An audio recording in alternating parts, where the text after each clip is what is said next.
Cinderella. Cinderella अपनी सुतीली माँ और 2 सुतीली बहनों के साथ एक बड़े शानदार घर में रहती थी। घर चमकता दमकता था, मगर उसकी जिंदगी कामों और आहों से भरी हुई थी। सुबह से रात तक वो फर्श साफ करती, खाना पकाती और कपड़े सीती रहती। फिर भी इसकी नर्म मुस्कुराहट घर में सुकून और गर्मी ले आती थी। सुतीली माँ ने उसे चमनी के पास धूल भरी छत के कमरे में सोने पर मजबूर किया। उसके लिबास पर राख लग गई और बहनों ने तमस्खुर उड़ाते हुए उसे राख वाली लड़की कहा। वो रोज थके हाथों से खाना बनाती, सफाई करती और सीना पोना करती, मगर उसके खामोश दिल में छोटे छोटे ख्वाब अब भी रोशनी में जगमगाते थे। एक सुबह शाही पैगाम-ए-बर ने उनके दरवाजे पर दस्तक दी। उसने ऐलान किया कि बादशाह तमाम लड़कियों को एक शानदार रक्स की महफिल में मदऊ कर रहा है। सिंड्रेला की आंखों में उम्मीद की हल्की सी चमक जागी, मगर उसकी सुतीली माँ और बहनों ने तमस्खुर से हंसकर मुंह फेर लिया। उस रात बहनों ने रेशम, रब्बन और जवाहरात से खुद को सजाया। क्या मैं भी जा सकती हूँ? सिंड्रेला ने आहिस्ता से पूछा। सुतीली माँ ने जालिमाना मुस्कुराहट के साथ उसका पुराना लिबास फाड़ डाला। जब वो चली गई तो सिंड्रेला फर्श पर बैठकर फूट फूट कर रोने लगी। जब उसके आंसू गिरे तो कमरा नर्म रोशनी से भर गया।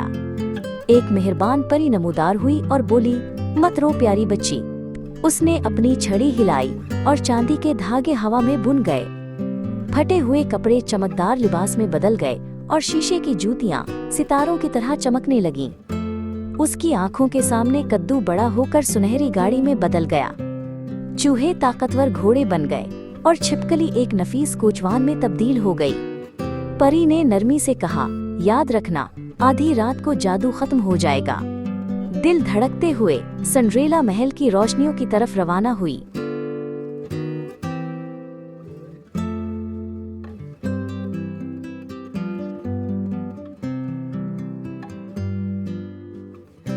महल में मौसीकी और हंसी की गूंज भर गई। जब सिंड्रेला अंदर दाखिल हुई तो सब हैरत से खामोश हो गए। शहजादा मुस्कुराया और चमकती आंखों से उसका हाथ थाम लिया। वो यूं नाचने लगे जैसे वक्त खुद रुक गया हो। बड़ी घड़ी ने 12 बजाए। हैरान होकर सिंड्रेला भागी। उसका लिबास चांदनी की तरह लहरा रहा था। गाड़ी दोबारा कद्दू में बदल गई और जादू रात में तहलील हो गया। जीने पर शीशे की एक जूती चमक रही थी, जैसे कोई सितारा गिर पड़ा हो। सुबह होते ही शहजादे ने सवारों को हर गांव और गली में भेजा। वो जूती लेकर हर लड़की को आजमाने को कहते। बहुत सी लड़कियों ने कोशिश की, मगर जूती किसी के पाँव में न आई। फिर भी शहजादा अपनी तलाश से बाज न आया। आखिरकार वो सिंड्रेला के घर पहुँचे। बहनों ने जूती पहनने की बहुत कोशिश की, मगर वो फिट न हुई। जब सिंड्रेला ने अपना पाँव रखा तो जूती सुबह की रोशनी की तरह बिल्कुल दुरुस्त फिट हो गई। सब हैरत से सांस रोके देखने लगे और सच्चाई जाहिर हो गई। शहजादा घुटनों के बिल झुक गया। चेहरे पर खुशी की चमक थी। क्या तुम मेरे साथ महल चलोगी? उसने नरमी से पूछा। सिंड्रेला ने आंसू भरी आंखों से सर हिलाया। इसके दिल का पुराना दुख आहिस्ता आहिस्ता खुल गया।